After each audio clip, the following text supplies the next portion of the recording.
ucapkan syukur buat kebaikanmu. Satu hal yang Bapa, lebih dari segalanya, dari intan permata, ku ingin selalu bersama, ku ingin tegakkan segalanya, lepaskan semua keinginan dunia, sampai ku satu denganmu. Kehendakmu jadi kehendakku, thy kingdom come, thy will be done. Kekuatanmu bukan kekuatanku, perbuatanmu dan keajaibanmu, segala kemuliaan, segala keagungan, segala kejayaan bagi Tuhan.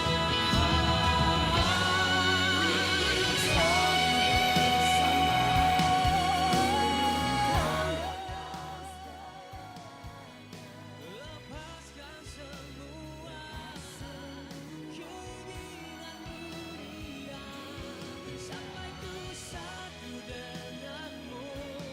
Kehendakmu jadi kehendakku, thy kingdom come, thy will be done. Oh, thy kingdom come, oh, thy will be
kekal mulia, Kau hadir di sini, memulihkan hati, menyembuhkan yang terluka.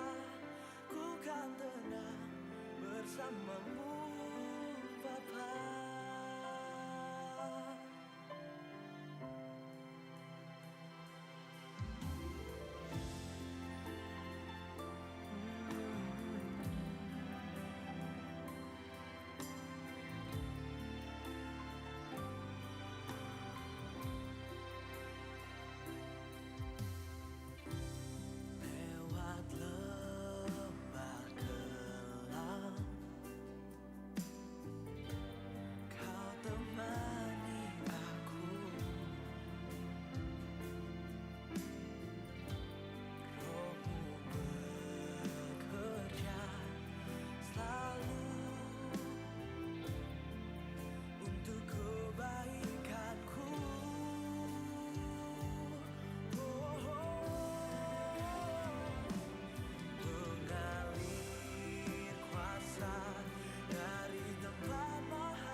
kudusnya. Saat umat mencari wajahnya, berseru, berdoa, bersujud menyembah dan menikmati kehadirannya. Tuhan mau dekat dengan umatnya yang datang dengan senang hatinya. Berseru, berdoa, bersujud menyembah dan menikmati kehadirannya.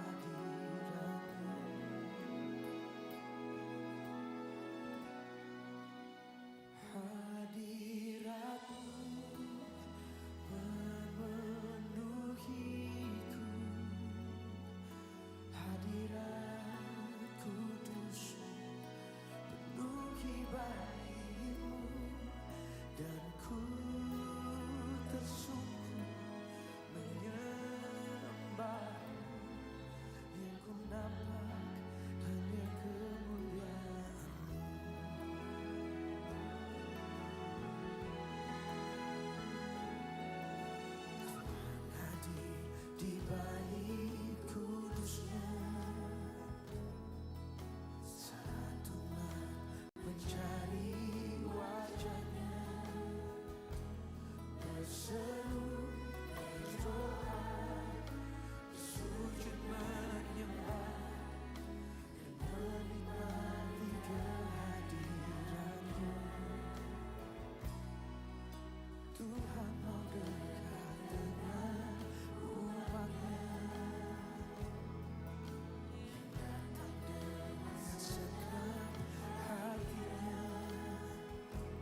Segalanya bagiku, hadirmu di hidupku, terutama bagiku. Penyertaanmu Tuhan, segalanya bagiku, hadirmu di hidupku, terutama bagiku.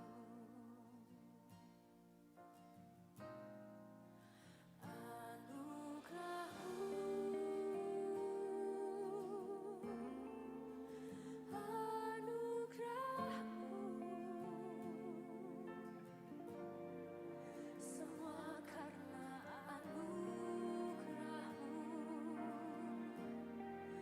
bukan karena kekuatanku. Anugerah-Mu,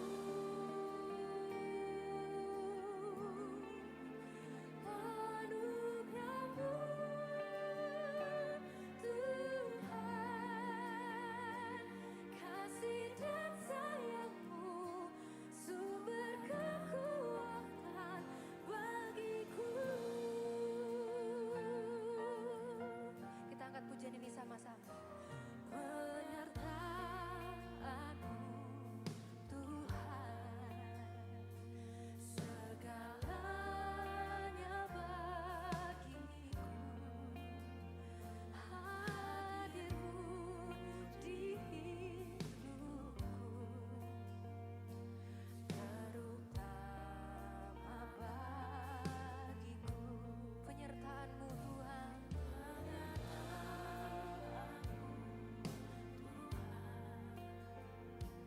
segalanya bagiku,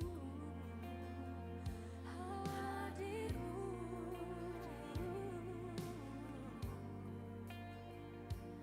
terutama bagiku.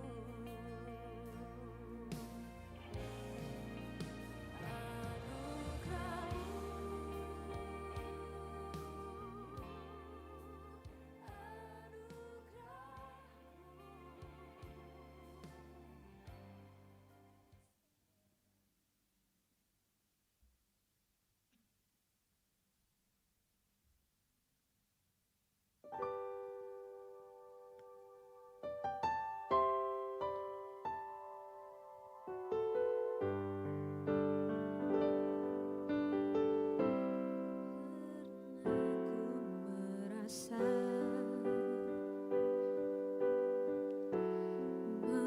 menginginkan semua,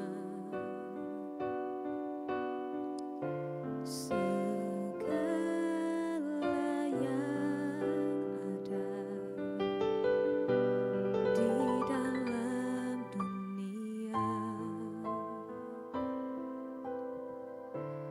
namun masih saja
Shalom, selamat datang di Goal Sisi. Goal Sisi adalah komunitas yang memiliki visi terus-menerus mempersiapkan generasi terang yang siap dimanapun Tuhan tempatkan. Karena itu, fokus Goal Sisi adalah pemuridan, menanamkan nilai-nilai hidup yang sesuai firman Tuhan, agar jemaat siap menjadi terang Tuhan, baik di keluarga, di kampus, di marketplace, dan di masyarakat. Melalui Goal Kids, Ground, Playground, Fusion Ground, Fun Spot, Mesbah Keluarga, Pendalaman Alkitab, Fellowship, dan WBI. Semuanya dirancang untuk membentuk karakter dan kompetensi rohani generasi terang. Setiap bakat, talenta, dan waktu adalah berkat sekaligus tanggung jawab yang Tuhan berikan. Mari gunakan semuanya untuk memuliakan Tuhan dan menjadi berkat di mana kita diutus. Mari bergabung di Goal Sisi. Bersama-sama kita menjadi generasi terang dan menjadi saksi dan memenangkan jiwa bagi Tuhan.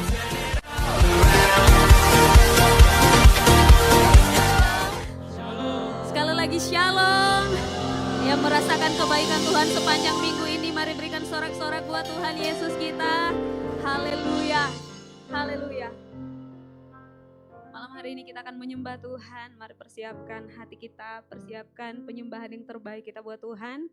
Biarlah kita pakai waktu yang Tuhan berikan ini untuk memuji Tuhan dan menikmati hadirat Tuhan di tempat ini. Amin. Saya persilakan jemaat Tuhan untuk bangkit berdiri. Mari kita buka ibadah ini di dalam doa. Kami datang padamu Tuhan malam hari ini, kami rindu untuk menyembah Tuhan, kami rindu untuk menikmati hadirat-Mu Tuhan di tempat ini. Kami buka hati kami buka hidup ini Tuhan. Biarlah hanya satu nama yang kami tinggikan di tempat ini, dan biarlah Engkau beracara lebih lagi di dalam hidup kami Tuhan.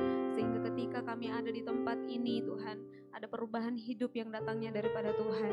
Terima kasih Bapa yang baik, terima kasih Tuhan. Kami siap memulai ibadah ini. Kami tahu Engkau hadir dan Engkau siap untuk melawat kami. Di dalam nama Tuhan Yesus, jemaat Tuhan yang sudah siap memuji Tuhan, sama-sama kita katakan, amin. Silakan duduk kembali jemaat Tuhan.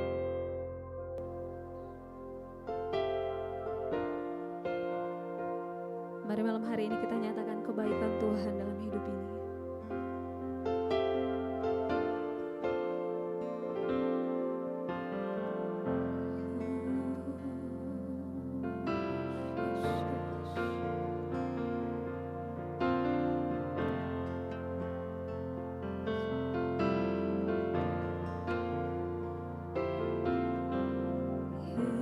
Yesus, Kau sungguh baik,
Jemaat Tuhan, angkat tanganmu, katakan.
Satu-satunya yang layak terima pujian kami Tuhan, satu-satunya yang layak terima segala kemuliaan dan hormat. Kau menunjukkan kasih sayang-Mu tak habis-habisnya dalam hidupku Tuhan. Bahwasanya untuk selamanya kasih setia-Mu. Ku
bersyukur Tuhan. Sepanjang hidupku Engkau Allah yang setia. Sepanjang hidup kami Engkau Tuhan yang tak pernah tinggalkan kami. Walaupun kadang kami melewati lembah yang kelam, tapi kami bersyukur kami punya Tuhan yang selalu pegang tangan kami dan memberikan kemenangan bagi kami. Terima kasih Tuhan. Hari ini kami mau menyanyikan kebaikan Tuhan. Kami mau menyaksikan betapa baik Tuhan dalam hidup kami. Terima kasih Tuhan.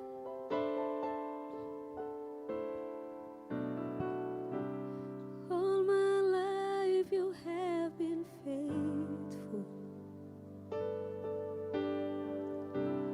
All my life you have been so good. With every breath that I am able, oh I will sing of the goodness of God. Yang merasakan kebaikan Tuhan sama-sama. 'Cause all my life you have been faithful. All my life you have been so good.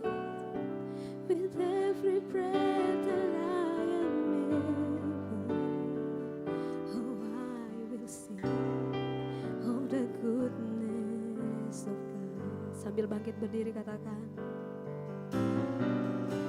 'Cause all my life you have been faithful. All my life you have been so good. With every breath that I am able, oh I will sing of the goodness of God.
sepanjang hidup kami Engkau adalah Tuhan yang setia.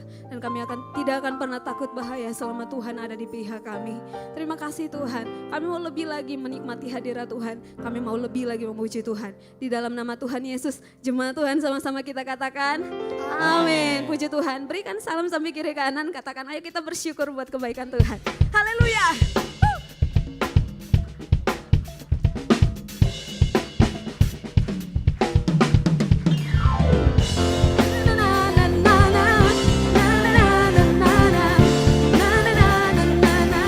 Mari sama-sama nyanyikan.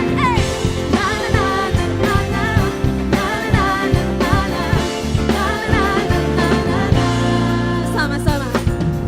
Haleluya, ku memuji-Mu Tuhan, karena kasih-Mu tak berkesudahan. Biar yang bernafas memuji Sang Raja, di atas gunung dan di dalam samudra. Semuanya. Tanganku angkat padamu, mensyukuri rahmat yang Kau beri. Kakiku mengangkat kakimu, sebab rahmat-Mu baru setiap pagi. Sisi mana suaranya? Bersyukurlah kepada Tuhan, sebab Dia baik, sebab Dia baik. Bahwasanya selamanya kasih setianya, kasih setianya. Na na na na na na na na na na na na. Haleluya, ku memuji-Mu Tuhan, karena kasih-Mu tak berkesudahan. Biar yang bernafas memuji Sang Raja, di atas gunung dan di dalam. Mari tangannya buat Tuhan. Angkat padamu, mensyukuri rahmat yang Kau beri. Kakiku mengangkat kakimu, sebab rahmat-Mu baru setiap pagi. Bersyukurlah kepada Tuhan, sebab Dia baik, sebab Dia baik. Bahwasanya untuk selamanya kasih setianya, kasih setianya. Bersyukurlah kepada Tuhan, amin. Sebab Dia baik, sebab Dia baik. Bahwasanya untuk selamanya kasih setianya, kasih setianya. Kita adalah orang-orang yang bangga dan bersyukur punya Tuhan Yesus, amin. Mari lebih lagi bersuka di dalam Tuhan.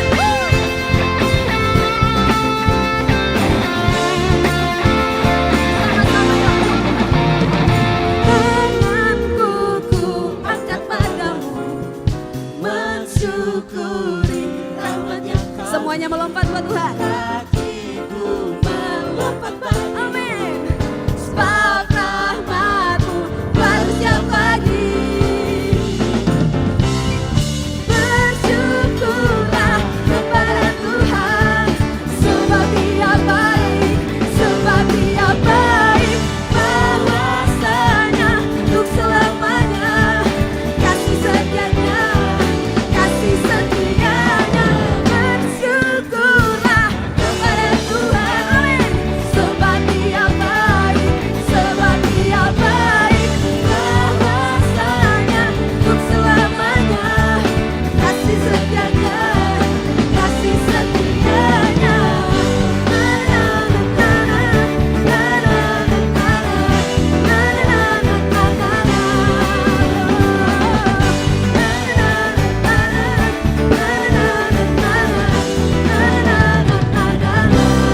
Sorakan haleluya, haleluya. Tuhan Yesus kita adalah Tuhan yang baik, amin. Amin. Sama-sama sorakan haleluya. Haleluya.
bersukacita dalam hadirat Tuhan, amin. Silakan duduk kembali jemaat Tuhan.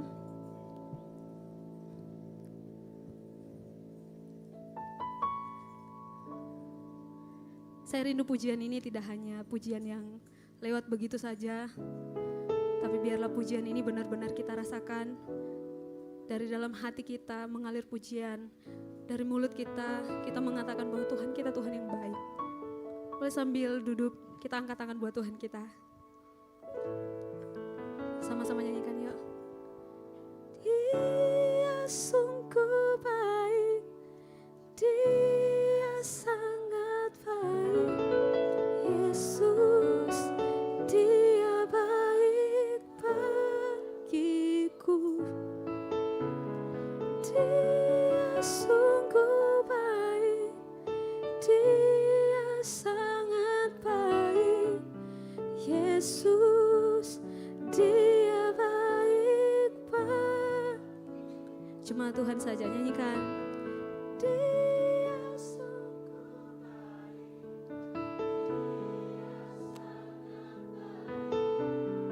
Yesus, Dia baik bagiku. Amin. Dia sungguh baik, Dia sangat baik. Yesus, Dia baik bagiku. Yesus, Dia baik bagiku. Yesus, Dia baik bagiku. Amin. Amin. Puji Tuhan. Kita akan mendengarkan pembacaan katekismus. Kepada pelayan Tuhan disilakan.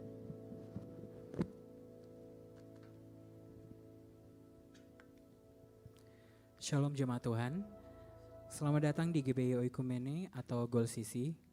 Katekismus minggu ini terdapat satu pertanyaan mengenai soteriologi atau keselamatan. Pertanyaannya akan saya bacakan dan jawabannya akan kita baca bersama-sama. Pertanyaannya, apakah istilah yang sering digunakan dalam perjanjian baru untuk menggambarkan sikap pertobatan? Mari baca bersama-sama jawabannya. 3, 2, 1. Ada dua istilah populer dalam perjanjian baru, yaitu metanoia dan epistrofe. Baik metanoia maupun epistrofe secara bergantian sering dipahami sebagai pertobatan atau conversion. Demikian pembacaan katekismus kita pada malam hari ini. Tuhan Yesus memberkati.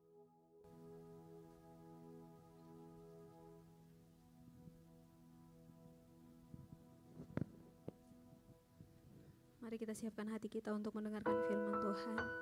Sebelum itu mari kita angkat pujian. Hatiku tenang berada dekatmu.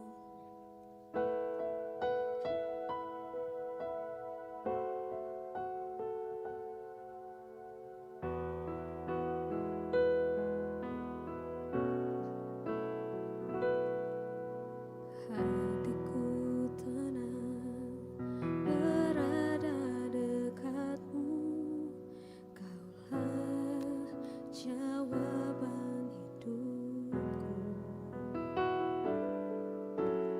Hatiku tenang berada dekatmu. Kau yang pelihara hidupku. Pertolonganmu begitu ajaib. Kau telah memikat hatiku. Di saat aku tak sanggup lagi, di situ tanganmu bekerja. Pertolonganmu begitu ajaib. Kau telah memikat hatiku. Kini mataku tertuju padamu.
baik, Bapa yang kami sembah di dalam nama Tuhan Yesus Kristus. Kami mengucap syukur buat keberadaan kami yang itu nyata karena kasih karunia-Mu yang melimpah dalam kehidupan kami. Tiba saatnya kami mendengarkan firman Tuhan, urapi setiap kami yang ada di ruangan ini, berbicara Roh Kudus kepada setiap pribadi yang ada di ruangan ini. Dan kami siap buka hati kami, mata pendengaran kami. Dan biarlah kami menangkap sesuatu dari Tuhan sehingga kehidupan kami diubahkan. Kami datang pulang tidak sama lagi, tapi kami yakin kami menerima sesuatu rema daripada Tuhan. Terima kasih Tuhan Yesus, ini menjadi doa kami di dalam nama Tuhan Yesus Kristus. Yang siap mendengarkan firman Tuhan sama-sama katakan amin. Baik, silakan duduk. Shalom. Masih setengahnya, boleh lagi shalom. Oke, baik. Saya minta maaf, saya duduk karena ada masalah dengan kaki kiri saya. Kemarin sudah operasi dan saya tidak bisa berdiri lama dengan tumpuan kaki kiri karena di bawah tumit itu ada jahitan. Jadi kalau sudah kering, cuman kalau saya terlalu lama berdiri pegal juga jadinya gitu ya. Jadi saya minta maaf, saya memberitakan firman Tuhan sambil berdiri. Yang mengerti katakan amin. Yang memaafkan katakan amin. Oke, terima kasih atas maafnya gitu ya. Baik, kita akan belajar bersama-sama dengan judul mengalahkan siasat iblis. Sama-sama katakan mengalahkan siasat iblis. Oke, sebelum saya mulai, ada nggak yang pernah kemudian ya melihat di Instagram ya seperti yang di belakang saya, di sini belum muncul, di depan sini belum muncul. Ya, ada ya, ada yang pernah lihat ya? Dikatakan di sana apa? Selama apa yang kamu lakukan gak merugikan orang lain dan bisa dipertanggungjawabkan, itu sudah cukup kawan. Dan begitu ya, artinya gas aja. Gitu ya. Bapak Ibu tahu bahwa, kembalikan lagi kursornya supaya saya bisa menggunakan. Di sini belum muncul? Bisa? Ayo. Ya, bagaimana multimedia sudah? Ya, coba dikembalikan lagi kursornya. Di sini belum muncul ya. Ya. Halo, sudah? Belum bisa?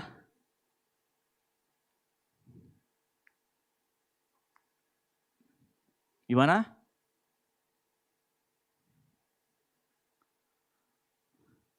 Ya. Sudah muncul ya? Yang di depan sini belum muncul ya? Saya butuh untuk kontrol.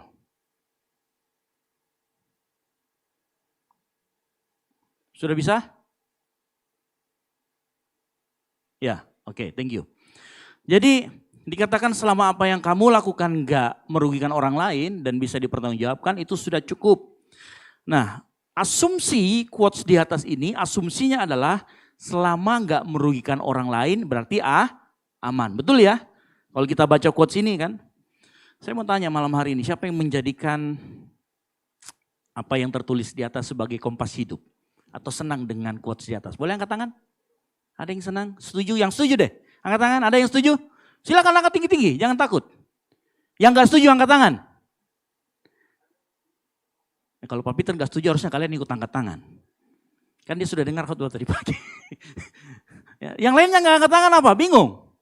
Nah kalau Anda bingung, letakkan handphone, perhatikan ke depan dan kita akan belajar bersama-sama. Yang mengerti katakan amin.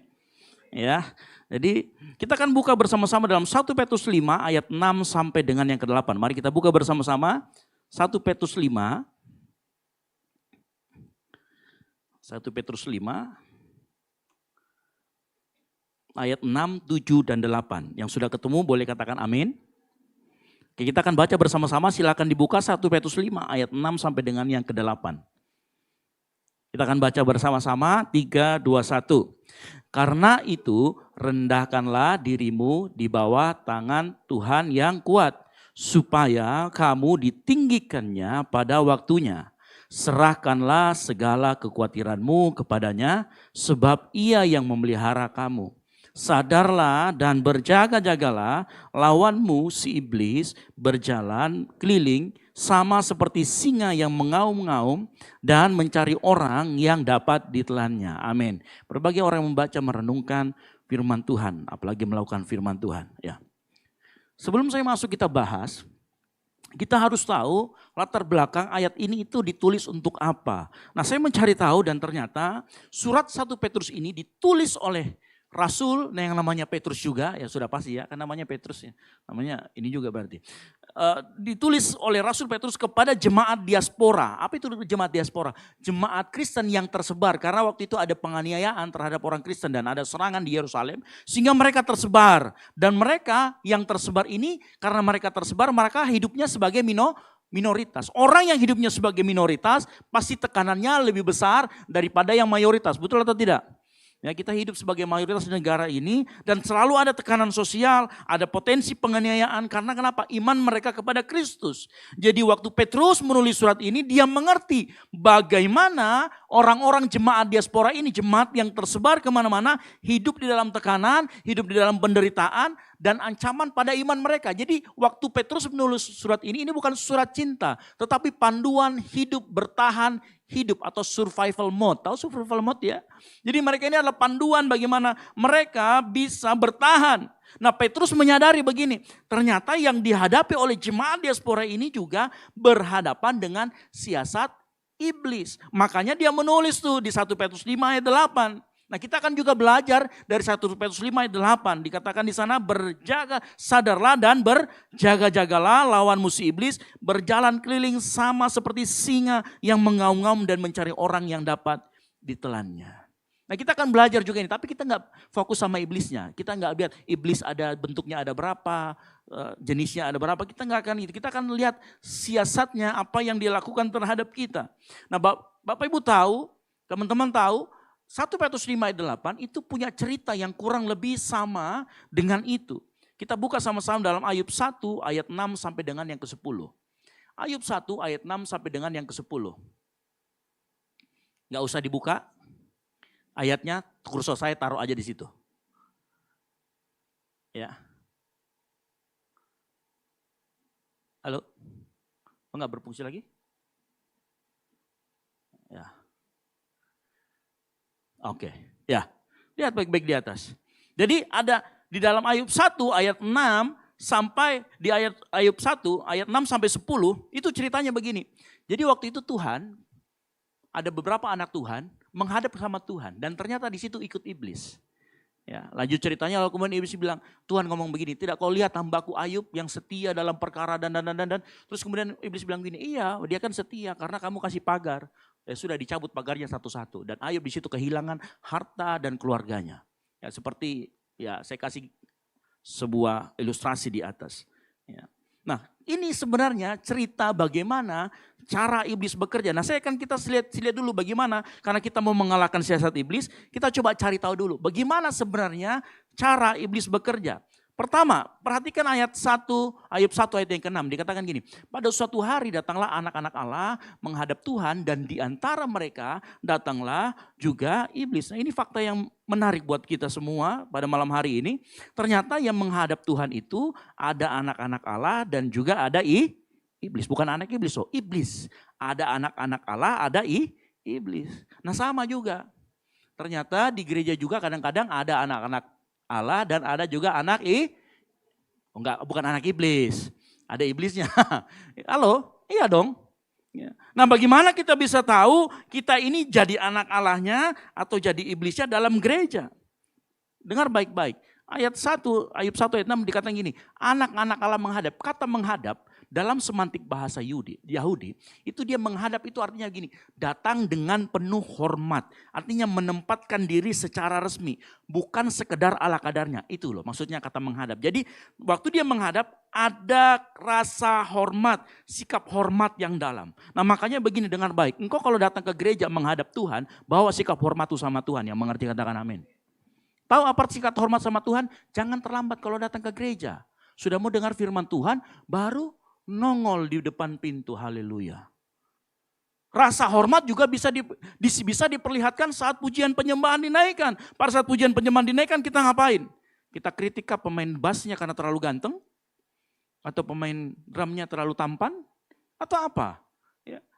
Rasa hormat selalu ditunjukkan dengan sikap kita. Contoh kalau dengarkan firman Tuhan, rasa hormat ditunjukkan dengan cara apa? Kita dengarkan baik-baik firman Tuhan di atas. Kita menemukan sesuatu dapat dari Tuhan. Ya, bukan scroll IG dari awal sampai akhir, wah di scroll IG-nya. Nggak usah, taruh dulu handphonemu. Kalau mau foto yang di depan boleh, saya boleh karena saya ganteng, saya tahu. Gitu ya. Kalau mau difoto silahkan, kan begitu. Tapi stop playing scroll IG dan lain sebagainya. Itu menunjukkan sikap hormat. Orang yang memiliki rasa hormat di dalam rumah Tuhan, engkau anak-anak Allah. Yang mengerti katakan amin. Coba yang samping kiri kan yang bilang, engkau anak-anak Allah. Ya, supaya dia taruh handphonenya. Kan gitu, supaya konsentrasi, yang mengerti katakan amin. Yang kedua, perhatikan lagi. Nah ini yang paling mirip dengan apa yang ditulis 1 Petrus 5 ayat 8. Dikatakan begini, maka bertanyalah Tuhan kepada iblis, dari mana engkau? Iblis jawab apa kepada Tuhan? Dari perjalanan mengelilingi dan menjelajah bumi. 1 Petrus 5 ayat 8 berkata di apa? Lawanmu si iblis berjalan keliling sama seperti singa. Halo? Ada kesamaan ya. Jadi iblis yang digambarkan di Ayub berkeliling. Iblis yang digambarkan dalam 1 Petrus berkeliling juga. Dan dikatakan di sana apa? Seperti singa, bukan singa, tapi seperti singa yang mengaum. Mengaum itu tanda mengintimidasi. Mengaum itu tanda menakut-nakuti. Makanya iblis itu suka mendakwa. Dia suka menakut-nakuti. Singa ada menunjukkan dominasi. Dan anehnya di sini, singa dikatakan menelan. Ya, aneh menelan. Harusnya kalau singa kan gigit dulu, dicabik-cabik, baru dimakan, baru ditelan. Tetapi iblis yang digambarkan seperti ini, itu beda. Karena begini, dengar baik. Iblis itu berkeliling bukan karena dia kurang kerjaan. Ya, bukan karena dia gabut. Lalu dia keliling-keliling, bukan. Iblis punya tujuan. Tujuannya jelas apa? Mencari orang yang dapat ditelannya. Tahu artinya ditelan itu apa? Ditelan itu artinya engkau dilenyapkan. Ditelan artinya engkau dihilangkan. Ditelan artinya engkau dihapuskan. Tapi bukan berarti habis ini kalau ada iblis, kemudian kau diikat baru dikasih tenggelam sana di danau Unhas. Bukan. Ya, dikasih pemberat terus tidak muncul-muncul. Bukan. Artinya dihilangkan, dilenyapkan itu artinya dampakmu di dalam duniamu, di dalam dunia ini menjadi hilang. Yang mengerti katakan amin. Itu artinya dilenyapkan. Karena kenapa? Iblis, ingat, iblis itu selalu opposite dari apa yang Tuhan lakukan. Betul atau tidak ya? Ya. Iblis senang kalau kita kebalikan melakukan apa yang Tuhan inginkan dalam kehidupan kita. Ya. Makanya iblis senang membuat hidup kita tidak memiliki dampak, tidak memiliki fungsi yang benar. Kenapa? Karena dalam Matius 5 ayat 16 dikatakan begini, demikianlah hendaknya terangmu bercahaya di depan orang supaya mereka melihat perbuatanmu yang baik. Berbicara tentang apa? Dampak. Makanya kalau kita di sini, kita adalah garam dan terang. Iblis suka kalau kita tidak menjadi garam dan terang. Iblis suka ternyata kalau kita tidak memiliki dampak. Nah kalau kita hubungkan dengan quotes yang tadi, kira-kira quotes yang tadi benar atau tidak? Benar tapi sedikit. Itu standar orang dunia. Buat engkau orang yang percaya sama Yesus, hidupmu tidak boleh hanya sekedar itu aman. Engkau harus tahu hidupmu diciptakan, engkau harus berfungsi dengan benar. Yaitu apa? Hendaknya terangmu. Jadilah garam dan terang. Artinya kalau hidup kita berdampak kan hidup kita berfungsi sesuai dengan rencana Allah. Nah iblis gak suka itu. Ya, makanya iblis gak senang. Makanya iblis senang dengan quotes yang tadi yang dikatakan begini nih. Selama apa yang kamu lakukan gak merugikan orang lain dan bisa dipertanggungjawabkan sudah cukup. Itu standar yang terlalu rendah. Ya. Mungkin secara sosial aman, tetapi secara rohani ada masalah di sana.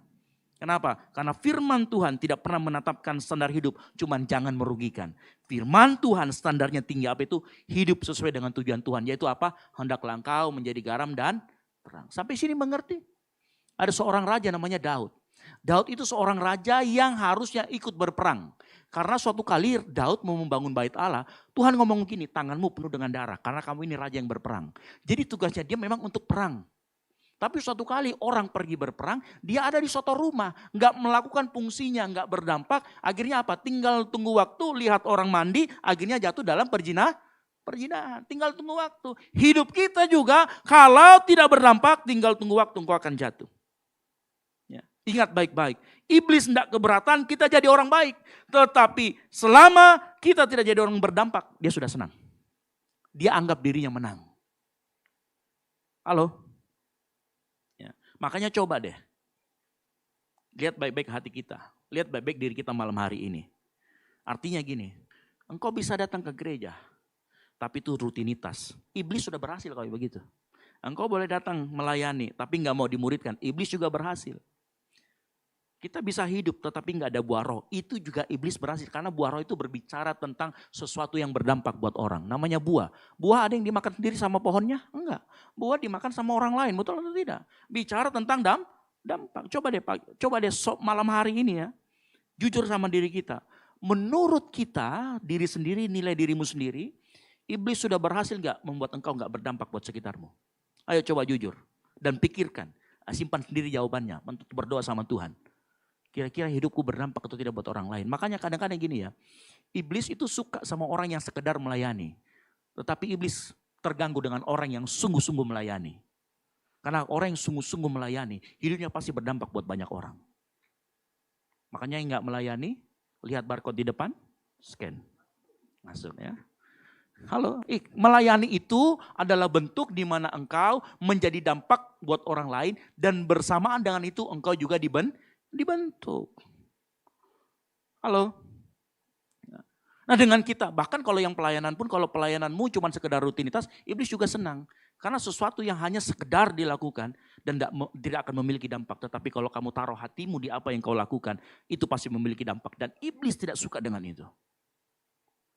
Ya, itu siasat iblis yang terjadi. Makanya dengar baik ya. Mana tadi itu?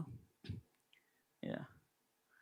Makanya dengar baik, standar Tuhan bukan sekedar tidak merugikan, tetapi hidup sesuai dengan tujuan Tuhan. Yang mengerti katakan amin. Nah, sekali lagi saya ulang, kalau engkau hidup dengan tujuan Tuhan, pasti engkau menjadi garam dan terang, engkau memiliki dampak. Ya.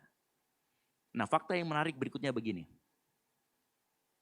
Di Ayub pasal 8, juga ternyata nanti kalau baca ceritanya di Ayub yang pasal 8 sampai 10, ternyata Ayub dipagari sama Tuhan sehingga apapun yang dihasilkan oleh Ayub, apapun yang dimiliki oleh Ayub, dia bisa menikmati, dia bisa semakin bertambah. Dengar baik, kalau hari ini engkau menikmati harta yang berlimpah, asetmu bertambah, engkau memiliki kesehatan, engkau memiliki damai sejahtera, apapun yang terjadi dalam rumahmu itu sangat adem ayem, itu artinya ada perlindungan Tuhan dalam hidupmu. Bukan semata-mata karena engkau punya skill. Sekalipun engkau punya skill, perhatikan ayat ini. Tetapi harus engkau ingat kepada Tuhan Allahmu, sebab apa? Dialah yang memberikan kepadamu kekuatan untuk memperoleh. Engkau pintar hari ini bisa cari uang, itu karena Tuhan berikan kamu skill. Itu karena Tuhan berikan kamu pengetahuan. Itu karena Tuhan berikan kamu kesehatan. Yang mengerti katakan amin. Ya. Makanya skill kita, kemampuan kita, kekuatan kita, apapun yang kita miliki itu asalnya dari Tuhan. Coba perhatikan cerita Ayub. Ayub itu dipagari Tuhan sedemikian rupa. Sampai akhirnya pagar Tuhan diambil dan Tuhan ngomong sisakan nyawanya. Dan apa yang terjadi dengan dia?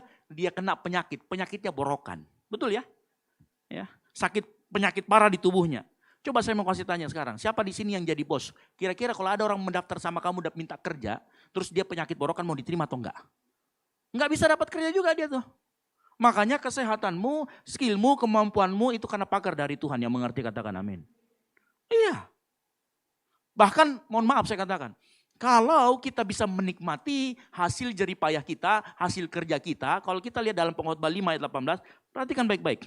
Setiap orang dikaruniai, tahu artinya dikaruniai? Dikasih cuma-cuma sama Allah, kekayaan dan harta benda, dan apalagi kuasa untuk menikmati. Ada orang yang kaya banget tapi dia cuci darah tiap hari. Cuci darah tiap seminggu. Duitnya lari kemana? Nggak bisa dinikmati. Ya. Halo? Untuk menerima bahagiannya dan untuk bersuka cita. Ini yang harus kita sadar diri. Kemampuan untuk mendapatkan dari Tuhan. Betul atau tidak? Kemampuan untuk menikmati juga dari Tuhan. Lalu kita mau sombong apa? Halo? Ya. Makanya sadar diri. Coba lihat samping kiri kanannya bilang sadar diri bro. Bilang tuh sama samping kiri kanannya. Sadar diri. Ya. Karena kita sering sombong berkata, ini hasil kerja kerasku. Tuhan cabut itu pagarnya, selesai kita. Borokan semua. Tapi karena ada pagar perlindungan Tuhan dalam hidupmu, engkau bisa menikmati, engkau bisa menghasilkan. Yang mengerti katakan amin. Makanya dengar baik, yang kita sebut sedang hasil kerja keras seringkali dan memang adalah hasil perlindungan Tuhan yang seringkali kita tidak sadari. Halo? Makanya saya kadang heran sama orang yang gak mau berbagi untuk pekerjaan Tuhan, yang hidupnya pelit. Saya gak habis pikir, Tuhan sudah lindungi dia, Tuhan sudah kasihkan dia kemampuan, masih pelit kalau ada pekerjaan Tuhan. Masih pelit kasih persembahan. Kurang baik apa coba Tuhan dalam kehidupan kita. Makanya sekali lagi saya mau kasih tahu, sadari berkat yang kita miliki itu karena ada pagar perlindungan Tuhan. Berkat yang bisa kita nikmati, kita bisa kirim ke orang tua, kita bisa biayai adik-adik kita. Itu karena ada pagar perlindungan Tuhan. Yang mengerti katakan amin. Makanya orang yang sadar semua berasal dari Tuhan, tidak akan sulit untuk memberi kembali kepada Tuhan. Jadi kalau kau masih sulit-sulit, artinya belum sadar. Kalau masih pelit artinya belum sadar. Ingatkan lagi samping kiri kanan bilang, sadar kok bro. Bilang kau itu sudah kerja, sadar kok. Tadi saya masih kuliah. Oke. Nah, kita lanjut lagi ya. Nah ini kan cara kerja iblis. Saya mau kasih kita logikanya begini. Kita percaya pagar perlindungan Tuhan ada karena ayatnya ada berkata ya, ada pagar perlindungan Tuhan sehingga kita bisa menghasilkan dan menikmati. Kalau pagar perlindungan Tuhan itu ada contohnya di Ayub, artinya serangan iblis juga itu nyata. Betul atau tidak? Yang gak mungkin Tuhan mau lindungi kalau serangannya tidak nyata, kurang kerjaan kalau begitu Tuhan. Kan gak mungkin Tuhan kurang kerjaan. Ya. Makanya pagar perlindungan Tuhan itu bukan untuk menghilangkan serangan, tetapi untuk melindungi kita dan membatasi serangan iblis. Serangan itu nyata bro sis, serangan itu nyata. Makanya dalam pagar perlindungan tersebut tetap ada tanggung jawab kita, yaitu apa? Kesadaran dan berjaga-jaga. Ya mana nih? Coba lihat. Saya berikan ilustrasi, kalau ada sebuah kota yang temboknya tinggi sebagai pertahanan, bentengnya kuat, persenjataan lengkap, orangnya semua ada. Ya. Tapi kalau penjaganya nggak sadar, penjaganya ngantuk-ngantuan, penjaganya gampang dibobol karena dia nggak sadar, kira-kira kota itu tinggal tunggu waktu kan? Atau orang di dalamnya berantem sesamanya, tinggal tunggu waktu kotanya jatuh, betul atau tidak? Kan ada firman Tuhan, kenakanlah seluruh selengkap senjata Allah, bla bla bla bla bla. Tapi kalau yang makai nggak sadar juga percuma. Makanya 1 Petrus 5 ayat 8 berkata apa? Sadarlah dan berjaga-jaga. Nah ini yang penting. Inilah bagian kita. Sekarang saya mau tanya, waktu tuh firman Tuhan ngomong sadarlah berjaga-jaga, itu buat kita atau buat iblis? Buat siapa?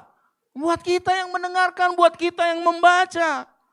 Ya. Itulah sebabnya sebelum Petrus membahas mengenai lawanlah iblis, kenakan senjata dan lain sebagainya, Petrus mau kasih tahu dulu, kamu sebelum melawan iblis sadar dulu dan berjaga-jaga. Karena kadang-kadang kita tidak sadar, nggak berjaga-jaga.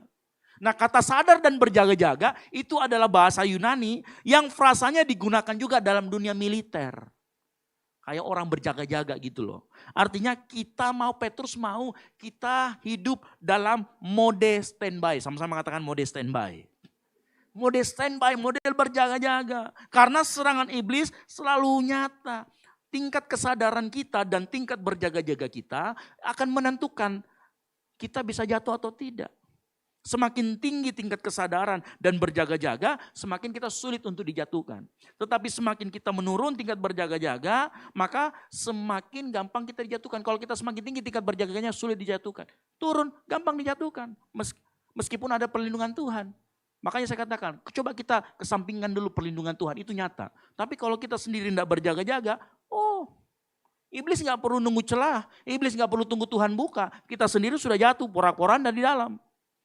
Makanya jemaat yang dikasih Tuhan, jangan selalu sibuk menuntut perlindungan Tuhan. Tetapi harus ingat jatah kita apa? Sadar dan berjaga-jaga. Makanya iman bukan hanya meminta Tuhan melindungi.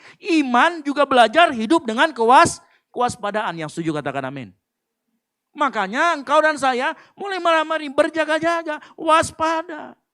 Ya. Nah ternyata kan kita sudah bicara tentang bahwa kita harus sadar dan berjaga-jaga. Nah ada hal yang menarik. Pagar Tuhan itu kuat, iblis nggak bisa tembus. Tetapi bisa rubuh kalau kita nggak berjaga-jaga. Tetapi di ayat yang kita baca ternyata ada satu hal yang bisa membuat kesadaran kita menurun. Tingkat berjaga-jaga kita menurun. Karena ingat tadi, kalau tingkat kesadaran dan berjaga-jaga kita menurun, kita gampang jatuh. Dan ada satu hal yang bisa membuat tingkat kesadaran dan tingkat berjaga-jagamu menurun. Apa itu? 1 Petrus 5, perhatikan yang warna kuning. Serahkanlah semua apa? Kekhawatiran. Hati-hati dengan yang namanya kekhawatiran. Ini hal yang bisa membuat engkau jatuh. Ini hal yang bisa membuat engkau tidak waspada. Ini hal yang bisa menurunkan tingkat kesadaran dan tingkat berjaga-jagamu. Nah, saya mau disclaimer dulu. Saya jelaskan dulu sedikit tentang, saya kasih pengertian dan disclaimer tentang kekhawatiran. Teman-teman, Bapak Ibu Saudara sekalian, cari di firman Tuhan, Alkitab itu tidak pernah bilang kalau engkau hidup benar, hidup di dalam Tuhan, engkau hidup tanpa rasa khawatir. Itu gak pernah Tuhan ngomong seperti itu. Bahkan kebalikannya. Saya mau beritahu, di dalam dunia yang sudah jatuh dalam dosa, kekhawatiran akan selalu ada. Ayatnya mana Pak? Perhatikan baik-baik. Yang warna kuning apa? Karena itu janganlah kamu khawatir tentang hari esok. Karena hari ini mempunyai kekhawatirannya. Tuhan sudah ngomong, besok ada khawatir lagi pasti. Artinya kekhawatiran itu ada dan nyata. Halo, betul atau tidak? Jadi gak pernah Alkitab menulis bahwa kamu hidup gak akan khawatir. Hidup akan selalu ada kekhawatiran bisa datangnya, pemicunya datang dari luar. Responnya datang dari dalam. Apa pemicu dari luar biasa? Tekanan hidup. Ya. Yang di sini adakah yang sudah bekerja, laki-laki perempuan yang sudah didesak-desak untuk menikah? Ada, selain Jody tadi pagi. Adakah atau tidak? Atau enggak deh, yang di sini yang didesak untuk cepat-cepat selesai kuliahnya ada? Ada? Oh ya ada. Oke. Kenal lagi ya. Putra ini 2 kali ikut ibadah. Dia kena roasting terus tapi dia terus datang ibadah. Kasih tepuk tangan dulu buat Putra. Ya. Gitu ya. Namamu sudah berubah bukan Putra Lulung lagi nanti. Halo, betul lah. Hati-hati nih. Ya. Khawatir tetap ada. Tekanan dari luar, kondisi, situasi. Sekarang orang lagi geopolitik, orang perang. Betul atau tidak? Semua bahan-bahan pokok naik. Ya, saya kemarin makan nyunyang sekarang bukan 35.000 di Jalan Sungai Poso, sudah naik 40.000. Ya. Ini bisa membuat kita semakin khawatir. Tekanan dari luar. Nah, tekanan dari luar datang pemicu, kemudian respon kita jadi overthinking, mikir liar kemana-mana, mikir yang terburuk. Makanya kan ada panic buying. Kenapa? Karena respon kita panik. Kemudian orang panic buying. Nah, kedua ini datang. Respon dari luar datang, pemicu dari respon kita di dalamnya overthinking. Bertemu, itulah namanya kekhawatiran. Akhirnya kita jadi khawatir. Kita jadi orang yang cemas. Nah, firman Tuhan tidak pernah ngajari kita menghilangkan rasa khawatir. Firman Tuhan mengajari kita bagaimana hidup kita tidak dikuasai kekhawatiran. Yang mengerti katakan amin. Saya ulangi lagi. Firman Tuhan tidak mengajar kita untuk menghilangkan kekhawatiran. Tetapi firman Tuhan mengajari kita bagaimana hidup tidak dikuasai kekhawatiran. Karena begini ya. Rasa kekhawatiran Tuhan gak pernah hilangkan. Karena gini. Kadang-kadang kekhawatiran bisa menyelamatkan kita. Contoh. Engkau gak tahu naik motor. Tiba-tiba mau coba-coba naik motor. Khawatir gak? Nanti saya ditabrak di jalan. Itu rasa khawatir. Tuhan gak hilangkan itu. Karena memang harus ada kewaspadaan yang kita miliki dengan rasa khawatir itu. Tetapi Tuhan mau kita tidak dikuasai kekhawatiran. Makanya dengar baik. Kita tidak dipanggil untuk hidup dikuasai kekhawatiran. Tetapi kita dipanggil untuk kita mengelola kekhawatiran kita. Karena dengan baik. Saat hidupmu dikuasai kekhawatiran. Nanti begini. Kalau hidupmu dikuasai kekhawatiran, maka fokusmu yang dari Tuhan bisa ke yang lain. Dan paling sering dari fokus ke Tuhan, engkau akan fokus ke dirimu sendiri. Karena begini, saat kita khawatir, fokus yang daripada Tuhan cenderung bergeser kepada diri sendiri. Perhatikan, Paulus pernah ingatkan kepada Timotius. Dia kata begini, seorang prajurit yang sedang berjuang tidak memusingkan diri. Ingat, memusingkan itu khawatir. Memusingkan itu cemas. Terhadap apa? Dirinya ingat, diputar itu dari fokusnya kepada Tuhan menjadi dirinya sendiri. Betul atau tidak? Hati-hati, dia bisa menggeser fokusmu dari Tuhan kepada dirinya sendiri. Nah, kalau sudah terjadi itu, terjadilah overthinking. Kalau sudah overthinking, terjadi kecemasan berlebih. Kalau sudah terjadi kecemasan berlebih, itu medikan dibilang orang ODGJ. Tahu ODGJ? Orang dengan gangguan kejilaan, orang gila orang bilangnya. Iya. Banyak orang gila hanya karena kecemasan. Saya kasih beberapa jurnal biar saya terlihat sedikit pintar. Ya. Tapi kok nggak berfungsi? Gitu ya. Dari Journal of Clinical Medicine, Scopus Q1. Luar biasa kalau sudah Q1 kan. Gitu. Saya ada PR juga nulis ya. Intinya begini, tingkat kecemasan yang tinggi secara signifikan menjadi faktor kuat bagi ketidakstabilan emosi pada individu dengan gangguan kepribadian. Apa? Tingkat berpengaruh dengan kejiwaan. Ada lagi biar lebih pintar lagi kelihatan. Ya. Jurnal Frontiers in Psychology, Scopus Q1 juga. Semua kita ambil Q1 ya. Apa itu Q4? Fitur, apa? Lihat, apa ininya? Pendapatnya? Individu yang terus-menerus merasa khawatir cenderung menggunakan penekanan ekspresif yang justru meningkatkan apa? Resiko depresi, stres berat, dan gangguan kesehatan mental. Ternyata orang cemas pada titik tertentu itu dikuasai kecemasan, maka dia bisa terganggu kejiwaannya. Simpelnya begini, kalau engkau hidup dikuasai kekhawatiran, engkau hidup terus khawatir, engkau bisa menjadi orang dengan gangguan kejiwaan. Dan kalau orang dengan gangguan kejiwaan, kira-kira hidupnya berdampak atau tidak? Berdampak negatif ya. Halo, betul atau tidak? Hati-hati. Ini yang bisa menurunkan kesadaran kita. Makanya begitu fokus bergeser dari Tuhan, otak kita cenderung akan memperbesar kemungkinan terburuk. Dan mengecilkan kedaulatan Tuhan. Nah kalau sudah ini terjadi, iblis gak perlu setengah mati kejar kita. Udah jatuh duluan, jatuh sendiri kok. Hidupnya sudah gak berdampak, ngapain lagi dikejar. Maka setelah kehilangan fokus, yang kedua apa? Kekhawatiran akan selalu mendorong respon yang salah. Contoh, khawatir tentang uang. Hati-hati. Bisa karena khawatir besok tentang uang makan apa, akhirnya pinjol. Betul atau tidak? Terus setengah mati balikinnya. Ya, karena pinjol itu selalu rate-nya di atas 20%. 10% ke atas lah. Hati-hati, ini yang sering terjadi. Siapa yang di sini khawatir tentang relasi? Pacarnya takut, karena terlalu ganteng pacarku kayak putra, takut kalau kemana-mana nanti digondol sama pelakor. Akhirnya jadi posesif, dikurung dia di dalam rumah. Ada, itu karena khawatir jadi orang posesif. Siapa di sini yang pusing dengan yang mencemaskan pasangan hidupnya? Tidak dapat yang seiman kak. Akhirnya yang gak seiman pun diterima. Halo. Ya. Coba pikirkan, waktu itu terjadi, kecemasan itu muncul, pasti kita akan cepat ngambil keputusan. Dan biasanya keputusan kita seringkali salah. Betul atau tidak? Nah, coba bayangkan dirimu. Apa keputusan yang kamu terlalu cepat ambil, tidak minta hikmat Tuhan dan berefek sampai sekarang? Dimulai dari apa? Khawatir. Coba pikirkan. Dimulai dari khawatir. Ya. Salah beli barang, salah investasi, salah ambil cicilan bank. Sampai hari ini masih terasa. Karena khawatir. Ya. Makanya coba perhatikan, mungkin engkau sebagai anak nih. Kalau anak tuntutannya sebagai apa? Tuntutannya tuntutan akademik. Ini mahasiswa semua rata-rata di sini. Kalau mahasiswa tuntutan akademik, betul nggak? IPK-nya harus 4. Iya kan? Supaya apa? Supaya orang tua bangga. Oh, tekanan itu.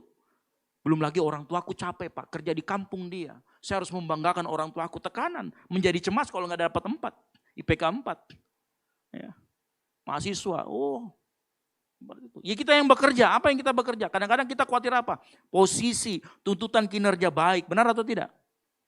Ya. Tuntutan kinerja work-life balance, ya. Harus menyeimbangkan kantor dengan di rumah, dan lain sebagainya. Anak-anak muda, Bapak Ibu yang hadir malam hari ini. Bapak Ibu kita juga cemas. Makanya Bapak Ibu kadang-kadang disimpankan kita rumah, karena cemas akan masa depan kita. Ya. Itu juga seringkali menekan. Anak juga cemas karena harus membagian orang tuanya. Tuntutan-tuntutan itu datang.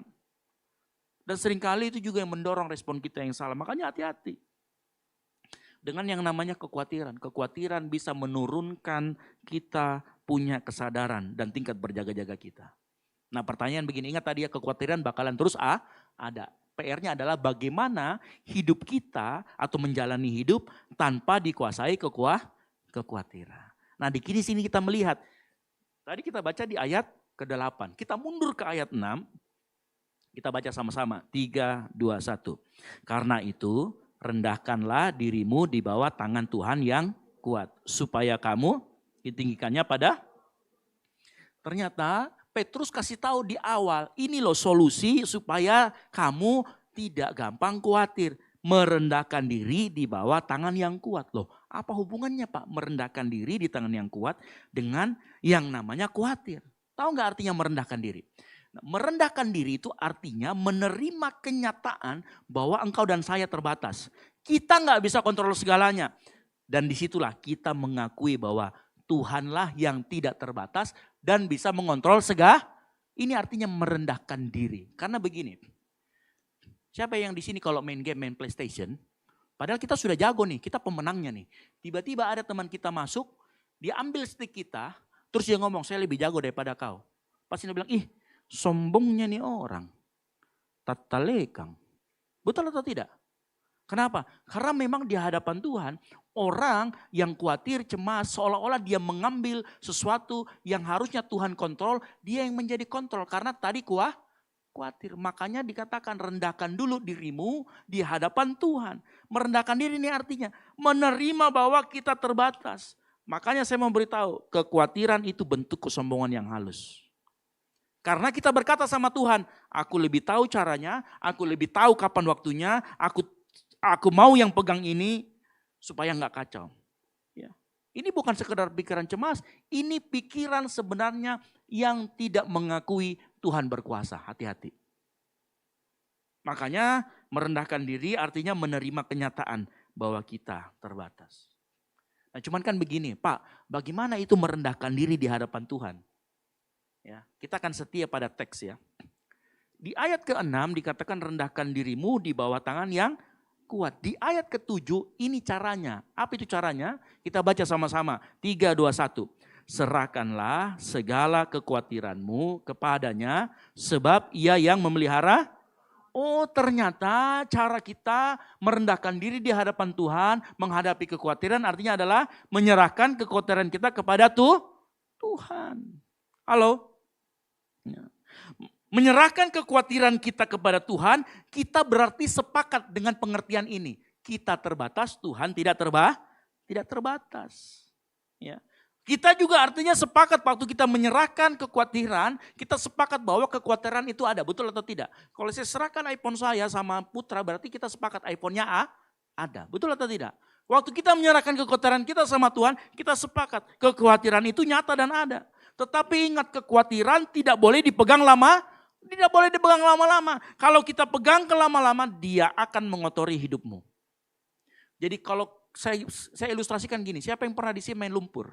Kalau kita main lumpur, tangan kita main lumpur, kita pegang lumpur, lalu kita molap di baju kita. Kita pegang lama-lama. Jadinya malah baju kita yang kotor. Betul atau tidak? Ya. Makanya Tuhan ngomong di ayat yang ke-7, rendahkan dirimu, caranya bagaimana? Serahkan kekhawatiranmu kepada Tuhan. Nah pertanyaannya sekarang, karena kata menyerahkan ini masih di awang-awang, belum aplikatif. Apa itu? Lalu tindakan nyata menyerahkan kekhawatiran itu seperti apa Pak? Apakah ada aplikasi M-Banking khusus transfer kekhawatiran? Ya, atau perlu di-download dulu aplikasinya? Alkitab sudah kasih tahu. Paulus mengatakan hal yang sama kepada jemaat di Timotius. Perhatikan. Filipi 4 ayat 6 kita baca sama-sama. 3, 2, 1. Janganlah hendaknya kamu khawatir tentang apapun juga, tetapi nyatakanlah dalam segala hal keinginanmu kepada Allah dalam doa dan permohonan dengan ucapan.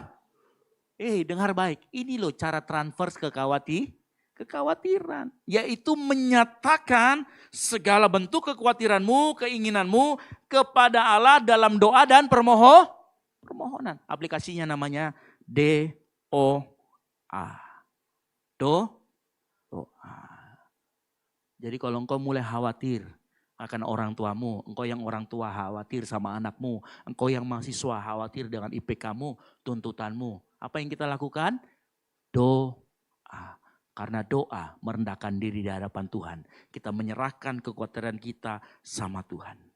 Jangan tunggu kekhawatiranmu hilang baru doa. Justru karena kita khawatir, kita harus masuk di dalam doa. Makanya penting kita itu sering suka sama yang namanya doa. Bilang sama-sama kiri kanan bilang, suka doa. Karena banyak yang gak suka doa di sini. Betul atau tidak? Betul. Pondok doa Daud cuman tekotek-kotek. Tahu tekotek-kotek? 10 anak ayam berkurang 1 tinggal 9. Sekarang tinggal 2 biji yang doa. Halo? Nah kadang kita lupa bahwa kita harus berdoa karena kekhawatiran ada terus setiap hari. Pak, saya nggak tahu berdoa. Ada doa Bapa Kami. Tahu doa Bapa Kami? Yang kita nanti sebut itu kalau habis ibadah. Saya nggak tahu Pak caranya. Doa Bapa Kami itu sudah paling lengkap sudah. Ada pengagungan, ada doa syukur, ada minta ampun, ada minta dicukupkan. Ya kan? Berikanlah kami pada hari ini makanan kami yang secukupnya. Minta dicukupkan. Ampuni kami, engkau mengaku dosa. Terus mengampuni juga yang lain. Itu harus kau lakukan. Pengagungan, Bapa kami yang dalam surga, dikuduskanlah namamu. Ada lengkap. Jadi kalau kau tidak tahu doa makan, ditunjuk sama keluargamu, mari kita berdoa seperti doa yang diajarkan Tuhan Yesus. Bapa kami yang dalam surga. Orang semua ngikut, nggak apa-apa. Kalau nggak tahu berdoa, Tuhan sudah ngajarin. Ya, halo, betul atau tidak? Simple. Anda khawatir, makanya banyak orang bilang gini, orang yang berdoa itu adalah orang yang berjaga-jaga. Orang yang tingkat kesadarannya tinggi. Makanya suka doa. Jangan gak suka doa. Ya. Kita itu kadang-kadang terlalu memperhatikan kehidupan fisik kita, tapi nggak pernah memperhatikan kehidupan rohani kita. Kita lebih suka milih tidur ketimbang doa, kena lagi. Padahal sebenarnya engkau bukan cuma sekedar tidur, bukan hanya mikirin masalah fisik, engkau juga harus berpikir masalah rohanimu. Makanya sukai itu yang namanya doa. Karena itu adalah sumber di mana kita merendahkan diri kita di hadapan Tuhan. Ya. Ingat, coba lihat samping kiri kanannya. Ingat doa bro. Ingatkan. Ya. Yang kamu hadapi setiap hari itu kekhawatiran. Dan kekhawatiran hanya bisa dihadapi dengan doa. Nah sekarang faktanya begini. Coba saya tanya. Ada yang pernah khawatir di tempat ini? Semuanya pernah khawatir ya? Betul ya?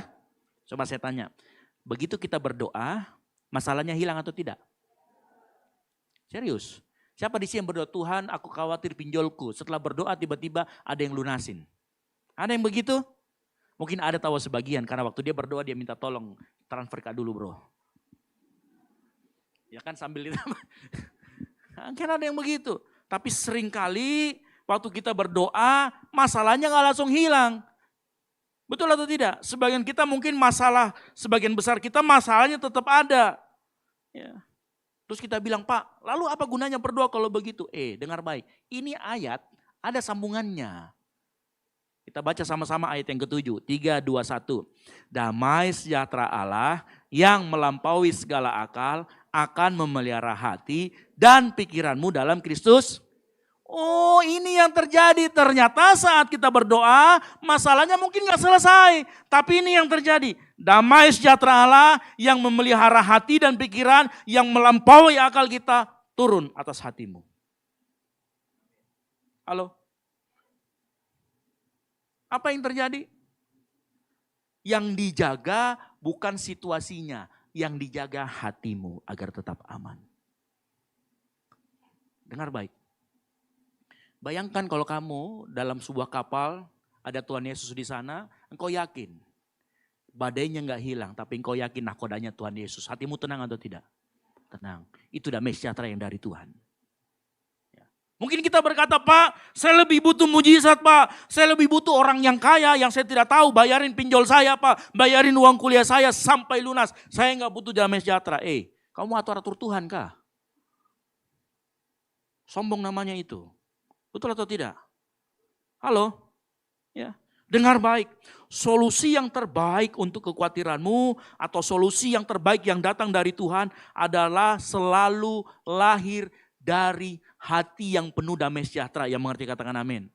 Begini ya, karena damai sejahtera itu dia menjaga hati dan pikiranmu sehingga begitu kekhawatiran datang, pikiranmu tetap jernih. Kan tadi ingat, orang yang khawatir salah mengambil keputusan. Tetapi saat engkau berdoa, engkau bisa melihat dengan jernih apa yang sedang terjadi. Dan dengan menjaga hati dan pikiran, engkau bisa mengambil keputusan yang tepat. Yang mengerti katakan amin.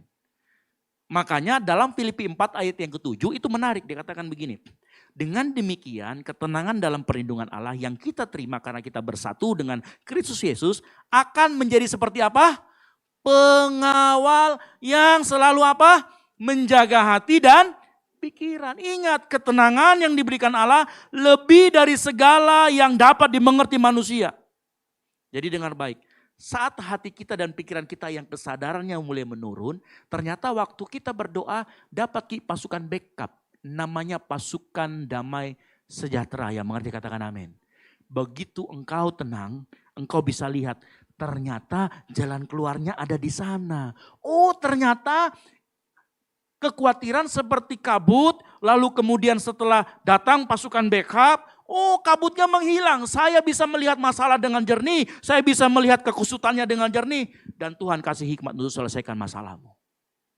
Itu maksud Tuhan, ngasih damai sejahtera. Ini loh fungsinya damai sejahtera. Nah tanpa damai sejahtera dari Allah, kita jadi orang yang sulit bertahan. Kita gampang dijatuhkan. Dan keputusan yang kita ambil cenderung salah dan tidak berkenan kepada Tuhan. Makanya coba perhatikan deh hidupmu yang sekarang sedang gara-gara keputusanmu yang salah mengambil keputusan. Sampai sekarang kenapa? Ternyata karena tidak berdoa sebelum mengambil keputusan. Halo? Tapi saat kita berdoa Tuhan ngirim apa? Pengawal yang selalu menjaga hati dan pikiran. Makanya kan kemarin kita nyanyi ya. Tuhan inilah yang ku mau. Lagu itu nggak salah. Karena memang ada ayatnya. Tuhan mengirimkan damai sejahtera untuk menjaga hati dan pikiran. Nggak salah. Tapi kan dimulai dengan doa kita juga. Betul atau tidak? Halo? Dengan apa? Menyerahkan kekhawatiran kita kepada Tuhan. Ya. Makanya nggak salah lagu itu. Makanya saya nggak larang teman-teman nyanyikan di sini. Lagu itu ada benarnya. Dilihat dari aspek saat kita sudah selesai berdoa. Tuhan akan kirimkan kita penjaga yang namanya damai sejahtera. Yang membantu kita menjaga hati dan pikiran. Sehingga kekhawatiran kita dapat kuasai. Kita bukan dikuasai oleh kekhawatiran. Ini loh kuncinya. Makanya sering-sering berdoa. Sekali lagi. Ya. Damai sejahtera membuat kita mampu bertahan, mengambil keputusan dengan benar dan berkenan kepada Allah. Ingat, dimulai dari apa? Doa. Doa membuat engkau sanggup berjaga-jaga. Doa sanggup mematahkan siasat iblis. Yang mengerti katakan amin. Makanya kita dipanggil, sekali lagi ya, bukan untuk memegang kekhawatiran, tetapi untuk menyerahkannya kepada Tuhan melalui doa. Transfer itu ketakutanmu, transfer itu kekhawatiranmu melalui doa, kasih kepada Tuhan. Makanya kan Yohanes pernah ngomong yang sama. Yohanes ngomong apa? Ini loh. Karena itu tunduklah kepada Allah dan lawanlah. Jadi Bapak dengar baik ya. Saya 49 menit saya ngomong satu ayat ini sebenarnya penjelasannya. Betul. Karena itu tunduklah, ayat 6 tadi. Tunduklah, rendahkan dirimu di hadapan Allah. Dan di ayat yang ke-1 Petrus 5 ayat 10. Lawanlah iblis. Ini penjelasannya tadi. Harusnya begitu Kak dari tadi biar cepat selesai. Ya. Halo? Pemain musik saya panggil maju ke depan. Ya. Kalau kau mendengar apa yang disampaikan malam hari ini, secara praktis saya mau beritahu. Hiduplah dalam doa, pujian dan penyembahan. Sukai yang namanya doa. Karena doa merupakan saluran yang Tuhan bikin. Menolong kita hidup dalam kerendahan hati. Menolong kita, memperlihatkan kepada kita bahwa Tuhan, bahwa kita itu tergantung penuh sama Tuhan. Membuat hidup kita tidak dikuasai kekhawatiran. Makanya orang-orang yang gak suka doa itu hidupnya dikuasai kekhawatiran. Hidupnya gak jelas. Kenapa? Gak bisa lihat yang mana tuntunan Tuhan. Tapi begitu engkau berdoa damai sejahtera Allah keluar, engkau bisa melihat satu persatu. Oh ini jalan yang ditunjukkan Tuhan. Oh ini caranya.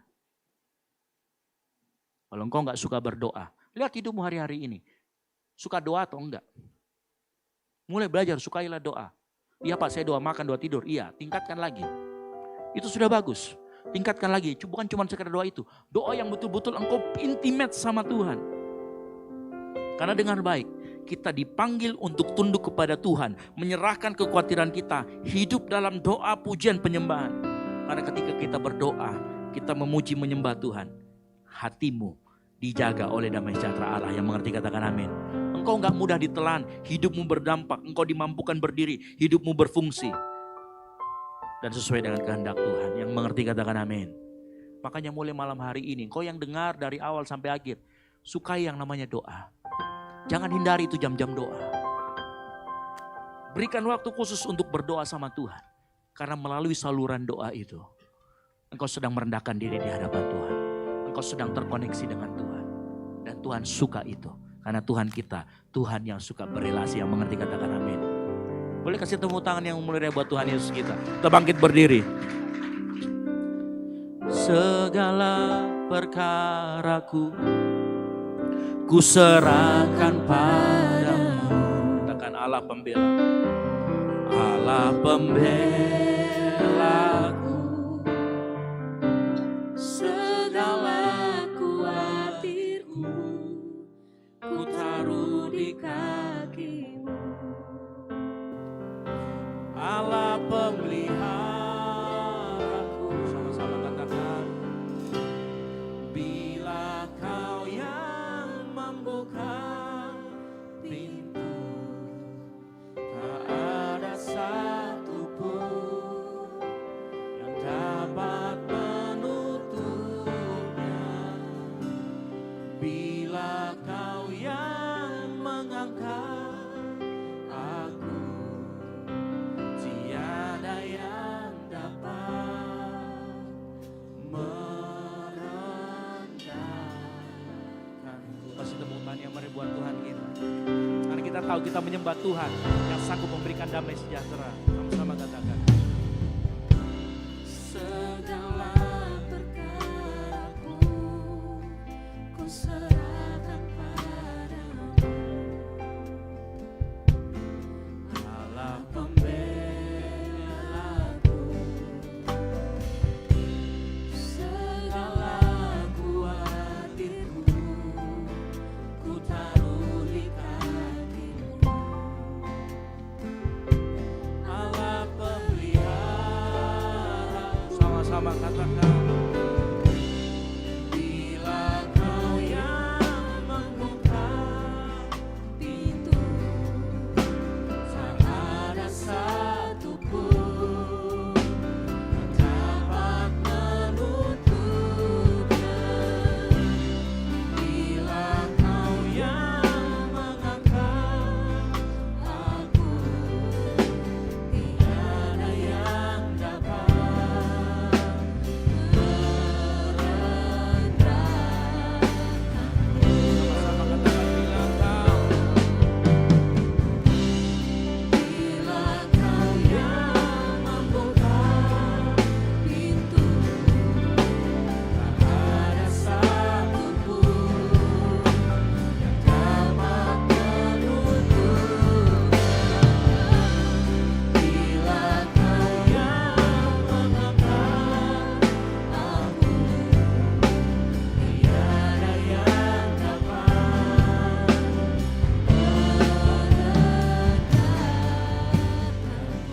Saya berdoa kita semua mulai hari ini kita belajar berdoa di hadapan Tuhan. Kita belajar bermohon sama Tuhan. Kekhawatiran kita hadapi dengan doa. Maka saat hati kita penuh damai sejahtera, hati kita menjadi tenang, hati mulai fokus, pikiran mulai fokus. Begitu hati kita fokus, pikiran tenang. Perhatikan baik-baik, engkau akan mudah melihat tuntunan Tuhan.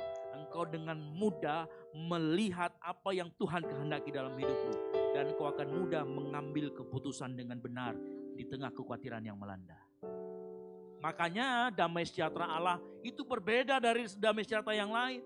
Yohanes 14 ayat 27 berkata, aku meninggalkan kalian dengan satu anugerah, sejahtera hati dan pikiran. Dan sejahtera yang aku berikan tidak rapuh seperti yang diberikan dunia ini. Sebab itu janganlah khawatir atau takut. Hal simpel yang harusnya kita lakukan setiap hari, kita nggak lakukan. Makanya kita menjadi orang yang gampang khawatir. Kita menjadi orang yang gampang cemas. Padahal Alkitab sudah kasih tahu caranya. Doa sama Tuhan.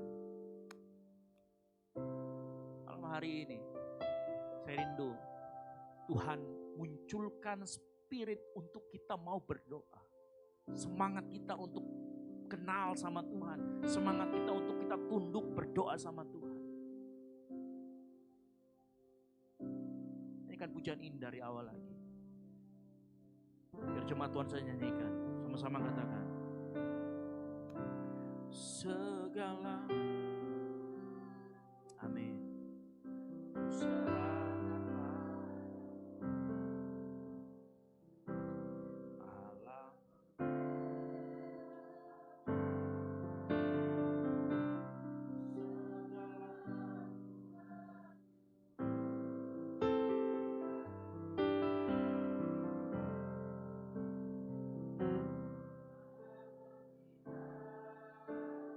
Angkat kedua tanganmu sama-sama katakan.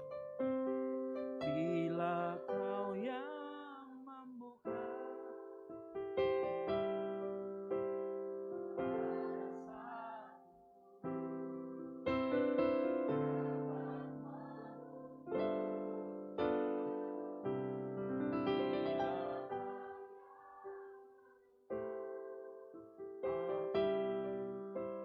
tiada yang dapat.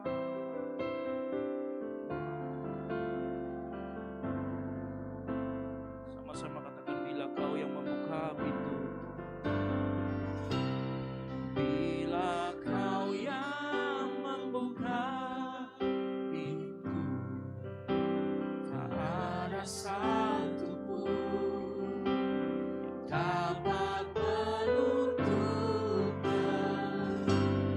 Bila kau yang mengangkat aku, tiada yang dapat merendahkanku. Mari kau keraskan suaramu, sama-sama katakan, bila kau yang membuka pintu. Bila kau yang membuka pintu, tak ada satu pun dapat menutupnya. Bila kau yang mengangkat aku, tiada yang dapat merendahkanku. Katakan, tiada yang dapat, tiada yang dapat merendahkanku. Katakan, tiada yang dapat, tiada yang dapat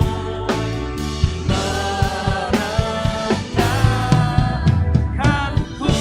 Kasih tepuk tangan yang meriah buat Tuhan kita. Kami mengucap syukur Bapa di surga, malam hari ini kami belajar bahwa mengapa Engkau menyuruh kami hidup di dalam doa. Karena kami tahu ternyata kekhawatiran datang terus menerus. Kami harus hidup di dalam doa. Karena di dalam doa kami merendahkan diri di hadapan-Mu. Sehingga kami bisa melihat ada damai sejahtera Allah yang hidup dalam hati kami. Dan kami tahu dengan damai sejahtera itu, jalan yang tertutup kami bisa lihat terbuka kembali. Pintu-pintu yang tadinya tertutup kami bisa melihat Tuhan bukakan. Orang yang yang menganggap kami rendah, Tuhan tinggikan kami. Karena kami bisa melihat damai sejahtera Allah turun dalam hati kami. Terima kasih buat firman Tuhan yang Kau sampaikan. Hamba-Mu selesai berbicara, tapi hamba-Mu yakin dan percaya firman Tuhan terus berbicara keras dalam hati anak-anak-Mu. Mengingatkan mereka untuk terus hidup di dalam doa, pujian dan penyembahan. Buat mereka Tuhan menyadari betapa mereka harus terus berdoa. Betapa mereka harus hidup di dalam doa. Terima kasih Tuhan Yesus, terima kasih Bapa di sorga. Anugerah-Mu nyata dan Kau menyatakan bagi kami malam hari ini. Ini yang menjadi doa kami. Jadikan kami semua pelaku-pelaku firman, bukan hanya sekedar mendengarkan. Ini yang menjadi doa kami di dalam nama Tuhan Yesus Kristus. Yang diberkati firman Tuhan, sama-sama katakan amin. Baik, silakan duduk. Sebelum kita memberi persembahan, saya beri pengumuman sedikit, persembahan nanti tidak akan maju ke depan, teman-teman ASER akan mengedarkan amplop pertama, kedua dan ketiga. Ya, amplop ketiga itu untuk misi, amplop pertama dan kedua, ya nanti diserahkan, nanti teman-teman ASER, jadi teman-teman sekarang enggak usah maju lagi ke depan, karena kita mengerti bahwa kalau maju ke depan ruangannya cukup sempit, ruangan kita terbatas, sehingga kita perlu membatasi pergerakan. Yang mengerti katakan amin. Baik, saya berikan kepada WL dan Singers kembali.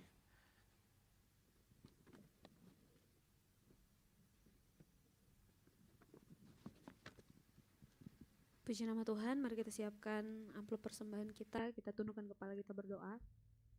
Kami mengucap syukur Tuhan buat kebenaran firman Tuhan yang telah kami dengarkan. Biarlah tertanam baik di dalam hati kami Tuhan. Kami juga rindu mau berdoa untuk hamba-Mu Pastor Ezra yang telah menyampaikan kebenaran firman Tuhan bagi kami. Memperlengkapi lebih lagi dengan pengurapan yang baru yang daripada-Mu Tuhan. Terima kasih Bapa. Tiba saatnya kami akan memberikan persembahan. Biarlah Tuhan Yesus apa yang kami persembahkan ini berkenan di hadapan Tuhan. Dapat digunakan dengan bijaksana Tuhan oleh pengelola di gereja ini untuk keperluan pelayanan di tempat ini bagi kemuliaan nama Tuhan. Terima kasih Bapa yang baik, kami mau memberi dengan penuh sukacita dan ucapan syukur di dalam nama Tuhan Yesus yang sudah siap memberikan persembahan. Sama-sama katakan amin. Selamat memberi, Tuhan Yesus memberkati.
terbuka. Silakan duduk kembali. Tiba saatnya kita akan mendengarkan informasi mengenai kegiatan gereja kita selama sepekan. Kepada pelayan multimedia disilakan. Shalom jemaat yang dikasihi Tuhan, berikut beberapa informasi kegiatan GBI Oikumene selama 1 minggu ke depan. Kami mengajak jemaat Tuhan sekalian untuk beribadah bersama menikmati hadirat Tuhan pada malam pujian dan penyembahan Worship Night yang bertempat di gedung gereja. Doa pelayan dan puasa akan diadakan pada hari Sabtu pukul 6 sore bertempat di gereja. Gladi bersih untuk ibadah raya pertama akan diadakan pada hari Sabtu pukul 7 malam, ibadah raya 2 pada hari Minggu pukul setengah 3 sore, dan gladi bersih untuk ibadah raya ketiga akan diadakan pada hari Sabtu pukul 10 pagi. Ibadah raya Minggu diadakan sebanyak 3 kali, yaitu pukul 9 pagi, pukul setengah 5 sore, dan pukul 7 malam. Ibadah raya yang pertama dan yang kedua akan disertai ibadah anak sekolah minggu. Ibadah-ibadah ini dapat disaksikan secara online melalui live YouTube GBI Oikumene. Bagi saudara-saudari yang ingin mendapatkan dukungan doa, silakan menghubungi nomor berikut. Pondok Daud akan diadakan setiap hari Selasa dan Jumat pukul 3 sore bertempat di ruang sekolah minggu. Bagi jemaat Tuhan yang berkerinduan untuk didoakan, silakan mengisi form pokok doa yang telah disiapkan. Mari tetap saling menopang dalam doa-doa kita kepada Tuhan. Bagi saudara-saudari yang membutuhkan layanan konseling, penyerahan anak, dan pernikahan, silakan menghubungi nomor berikut. Baptisan akan diadakan pada minggu terakhir setiap 3 bulan sekali. Bagi saudara sekalian yang membutuhkan layanan baptisan, silakan menghubungi nomor berikut. Persembahan persepuluhan dan persembahan lainnya dapat ditransfer melalui rekening BCA dengan nomor 7993 111 777 atas nama GBI Oikumene. Jangan lupa untuk mencantumkan keterangan untuk setiap persembahan yang diberikan. Perpuluhan yang jemaat Tuhan berikan akan dipergunakan seluruhnya untuk pekerjaan Tuhan di tempat ini dan akan dilaporkan secara periodik serta terbuka kepada jemaat Tuhan sekalian. Bagi Bapak Ibu jemaat Tuhan dan saudara sekalian yang rindu untuk melayani Tuhan, silakan mengisi formulir dengan cara scan barcode berikut atau menghubungi nomor berikut. Mari memakai waktu dan talenta yang Tuhan beri bagi kemuliaan namanya. Demikian informasi mengenai kegiatan GBI Oikumene selama sepekan. Selamat hari Minggu, Tuhan Yesus memberkati. Ada beberapa pengumuman tambahan buat kita semua. Yang pertama ada kegiatan besok, ada ibadah gabungan PGPI bagi pemuda dan remaja.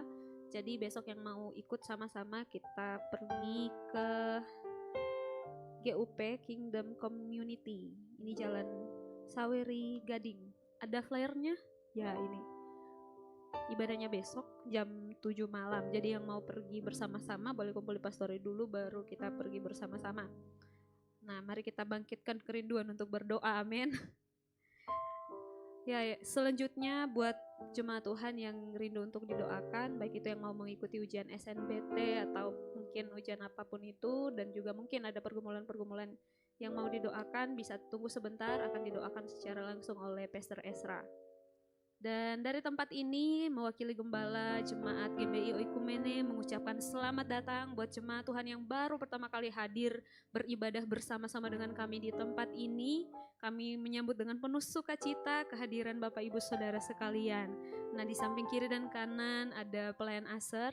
Mereka membawa form selamat datang, jadi silakan diminta, diisi. Kemudian nanti bisa diserahkan kembali setelah diisi, akan ditukarkan dengan souvenir yang telah disediakan oleh gereja.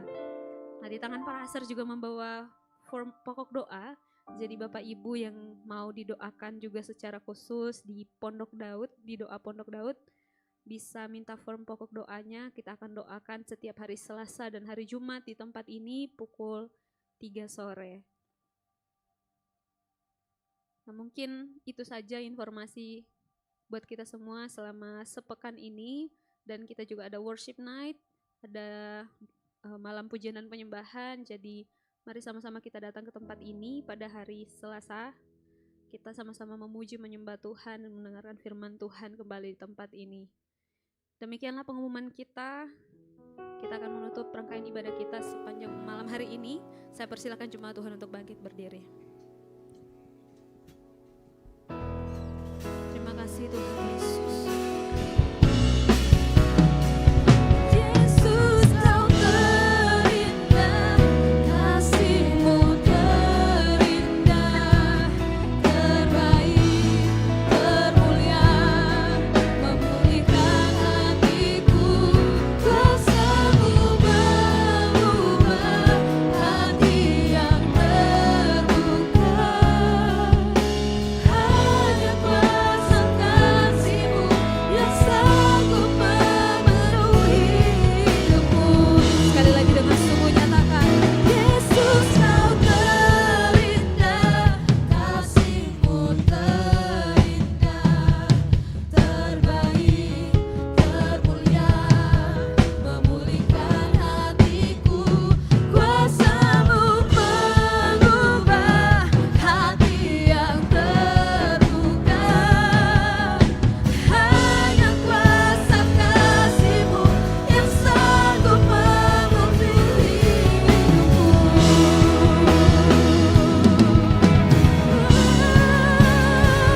Yesus kau terindah, kasih-Mu terindah, terbaik, termulia, memulihkan hatiku, kuasa-Mu mengubah hati yang terluka. Hanya kuasa kasih-Mu yang sanggup memenuhi. Hanya kuasa kasih-Mu yang sanggup memenuhi. Hanya kuasa kasih-Mu yang sanggup memenuhi hidupku.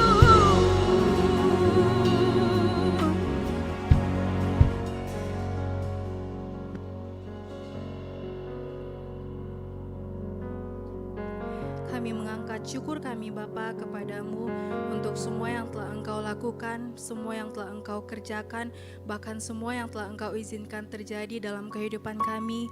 Tidak ada alasan untuk kami tidak bersyukur karena penyertaan-Mu, pemeliharaanmu sempurna dalam kehidupan kami. Kami bersyukur Tuhan untuk kesempatan yang masih Engkau berikan kepada kami, di mana kami boleh beribadah, menyembah, memuji, dan mendengarkan firman-Mu. Biarlah firman-Mu yang kami dengar tidak berlalu begitu saja, tapi tertanam baik dalam hati kami dan dapat berbuah melalui kehidupan kami. Apapun yang terjadi dalam kehidupan kami Tuhan, kami menyerahkan semuanya ke dalam tangan-Mu. Bantu kami untuk tetap setia berdoa. Apapun yang terjadi dalam kehidupan kami, biarlah kami tetap memprioritaskan Engkau, tetap berlari kepadamu Bapa. Kami percaya semuanya dalam kendali-Mu Bapa. Kami menyerahkan semuanya ke dalam tangan-Mu. Kami mau berdoa untuk gereja kami, GBI Oikumene Bapa. Biarlah lewat dari gereja kami dapat menuai lebih banyak lagi jiwa-jiwa untuk memperluas kerajaan-Mu. Biarlah gereja kami dapat menghasilkan generasi yang takut akan Tuhan, yang cinta akan Tuhan. Biarlah gereja kami dapat memberkati orang-orang di sekitar kami. Kami mau berdoa untuk Pastor Ezra. Bapa, berkati Tuhan dalam kehidupannya, pekerjaan, usaha yang dilakukan. Biarlah Engkau yang buatnya berhasil Tuhan. Berikan selalu kesehatan dan juga kekuatan. Berikan umur yang panjang Tuhan. Tuhan yang selalu melindungi, menyertai keluar masuk daripada rumah Tuhan. Kami mau berdoa untuk istrinya Kak Debbie. Tuhan yang memberkati dalam pekerjaan, dalam usaha. Tuhan yang memberkati dengan berlipat-lipat kali ganda. Berikan mereka kekuatan dan juga kesehatan Bapa. Keluar masuk mereka daripada rumah, Tuhan yang melindungi, Tuhan yang menyertai. Kami mau berdoa, kami tahu wajah Tuhan tertuju kepada keluarga ini, sehingga apapun yang mereka butuhkan, Tuhan yang cukupkan, Tuhan yang menyediakan semuanya. Berdoa juga untuk Pastor Peter, berkati Tuhan dalam pekerjaan, dalam kehidupan. Tuhan memberkati dengan berlipat-lipat kali ganda. Berkati istri dan anaknya. Tuhan memberi umur yang panjang, kekuatan dan juga kesehatan. Berdoa untuk setiap pelayan-pelayan-Mu yang telah mengambil bagian pada hari ini. Tuhan memberkati dengan kekuatan kesehatan, jauhkan daripada sakit penyakit, jauhkan daripada mara bahaya. Di tengah-tengah kesibukan mereka, ingatkan mereka Tuhan untuk tetap setia melayani-Mu. Kami berdoa juga untuk kegiatan kami sepekan, biarlah semuanya berjalan sesuai dengan kehendak-Mu Bapa. Biarlah nama-Mu yang dipuji, nama-Mu yang ditinggikan lewat dari kegiatan kami. Kami berdoa juga untuk bangsa dan negara kami, bangsa Indonesia. Bapa, bangkitkan generasi yang takut akan Tuhan, generasi yang cinta akan Tuhan. Kami berdoa untuk para pemimpin negara kami, mulai dari presiden, para menteri, para pemimpin daerah. Biarlah mereka memerintah dengan takut akan Tuhan, dengan kebijaksanaan, dengan keadilan Tuhan. Kami berdoa, biarlah untuk generasi kami, Indonesia, biarlah lewat dari generasi kami, terang-Mu bersinar di tengah-tengah kami melalui umat-Mu Tuhan. Kami berdoa juga untuk kedua orang tua kami Tuhan, dimanapun mereka berada, baik di Makassar atau di kampung atau dimanapun mereka Tuhan, berikan mereka umur yang panjang, berkati dalam pekerjaan, dalam kehidupan, apapun yang menjadi kebutuhan mereka Tuhan yang cukupkan.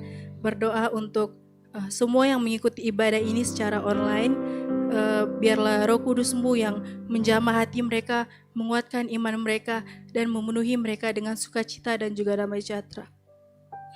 Berdoa juga untuk gereja-gereja yang ada di sekitar kami, Getor, GPDI El Shaddai, JMS, dan Satria Kasih. Tuhan yang memberkati, kami tahu Tuhan kami berbeda denominasi, tapi kami percaya kami menyembah Tuhan yang sama. Biarlah gereja-gereja ini bisa bertumbuh bersama-sama untuk memperluas kerajaan firman-Mu. Kami berdoa juga Tuhan untuk jemaat-jemaat-Mu yang hadir pada hari ini Tuhan, mungkin yang sedang dalam sakit, biarlah Tuhan yang menyembuhkan, mungkin yang sedang dalam mengalami pergumulan atau masalah-masalah, kami percaya Tuhan yang akan campur tangan dan Tuhan yang akan membukakan jalan. Ini doa kami menyerahkan semuanya ke dalam tangan-Mu dan kami mengucap syukur dan kami akan berdoa seperti doa yang telah diajarkan kepada kami. Bapa kami yang di surga, dikuduskanlah nama-Mu, datanglah kerajaan-Mu.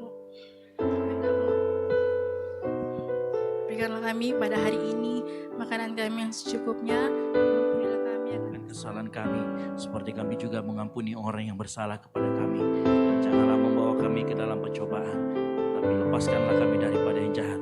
Karena Engkau-lah yang punya kerajaan dan kuasa dan kemuliaan sampai selama-lamanya. Mari kita angkat kedua tangan kita. Kuatkan dan teguhkan hatimu dengan sungguh-sungguh. Bertindaklah hati-hati sesuai dengan seluruh hukum firman Tuhan yang telah disampaikan kepadamu. Janganlah menyimpang ke kanan atau ke kiri, supaya engkau beruntung kemanapun engkau pergi. Janganlah engkau lupa memperkatakan firman Tuhan ini. Renungkan itu siang dan malam, sehingga engkau bertindak hati-hati dengan segala yang tertulis di dalamnya.